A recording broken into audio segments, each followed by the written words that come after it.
ఏలూరు జిల్లా లింగపాలెం మండలం సుందర్రావుపేట గ్రామంలో కొన్ని రోజుల క్రితం పొదిలి కుమారి వైఫ్ ఆఫ్ ప్రసాదరావు కుటుంబానికి చెందిన ఇల్లు షార్ట్ సర్క్యూట్ వలన పూర్తిగా దగ్ధమైంది. వారి కుటుంబం నిరాశ్రయులై కట్టుబట్టలతో మిగిలారు. ఎటువంటి ఆసరా లేకుండా పోయింది. ఈ విషయం తెలుసుకున్న పొదిలి ప్రసాదరావుతో సింగనగూడెం జిల్లా పరిషత్ హైస్కూల్లో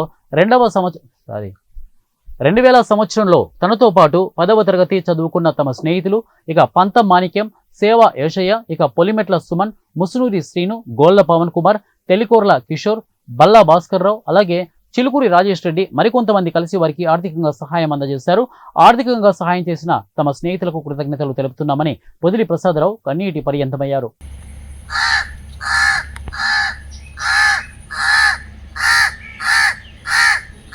మా ఫ్రెండ్ అయినటువంటి పొదిలి ప్రసాద్ గారి యొక్క గృహం షార్ట్ సర్క్యూట్ వల్ల దగ్ధం అవటం వల్ల మీడియా ద్వారా తెలుసుకొని మా 10వ తరగతి బ్యాచ్మెంట్స్ అందరం కలిపి కొంత సిరు సహాయాన్ని అందించడం జరిగింది.